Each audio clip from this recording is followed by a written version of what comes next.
ಜೀವನದಲ್ಲಿ ಎಲ್ಲರಿಗೂ ಒಂದಲ್ಲ ಒಂದು ಚಿಂತೆ ಇದ್ದೇ ಇರುತ್ತೆ. ಮನಸ್ಸು ಯಾವಾಗಲೂ ಒಂದಲ್ಲ ಒಂದು ಚಿಂತೆಯಲ್ಲಿರುತ್ತೆ.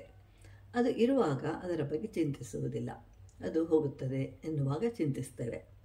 ಆದ್ದರಿಂದ ನಮಗೆ ಅವಕಾಶ ಬಂದಾಗ ಅದು ಸ್ವಲ್ಪ ಅಂತ ಅಂದ್ಕೊಳ್ಳದೆ ಸಿಕ್ಕಿದ ಅವಕಾಶವನ್ನು ಉಪಯೋಗಿಸಿಕೊಳ್ಳುವುದು ಜಾಣತನ.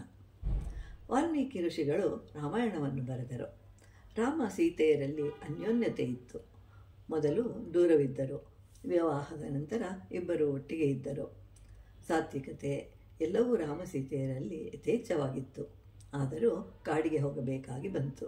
ಹೋದರು. 14 ವರ್ಷಗಳು ಕಳೆಯಿತು. ಇನ್ನೇನು ಸಿಂಹಾಸನ ಏರಬಹುದು ಅಂದು ಕನಸನ್ನು ಕಾಣ್ತಾ ಇರ್ತಾಳೆ ಸೀತೆ. ಆದರೆ ಅಷ್ಟರಲ್ಲಿ ರಾವಣಾಸುರನು ಸೀತೆಯನ್ನು ಅಪಹರಣ ಮಾಡ್ತಾನೆ.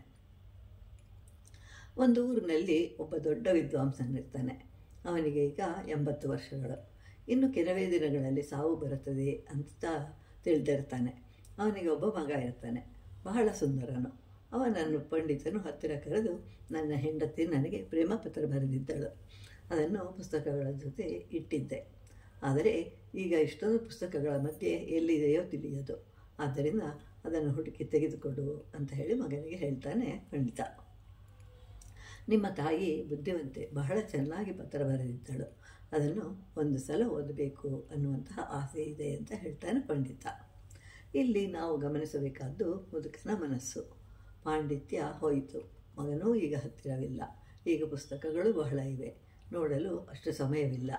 ಅಲ್ಲದೆ ಈ ಸಮಯದಲ್ಲಿ ಅದು ಸಮಂಜಸವೂ ಅಲ್ಲ. ಈಗ ನೀವು ದೇವರನ್ನು ಸ್ಮರಿಸಬೇಕು ಅಂತ. ಆಗ ಮುದುಕನೂ ಹೇಳ್ತಾನೆ, ನಾನು ಈ ವಿಷಯವನ್ನು ಮರೆತೇ ಇಲ್ಲ, ನನ್ನದೇನಾದರೂ ತಪ್ಪಿದ್ದರೆ ಕ್ಷಮಿಸು ಅಂತ ಹೇಳಿ ಮಗನಿಗೆ ಹೇಳ್ತಾನೆ. ಯಾಕೆ ಅಂತಂದರೆ ಅಷ್ಟು ದೊಡ್ಡ ವಿದ್ವಾಂಸನಾಗಿದ್ದರೂ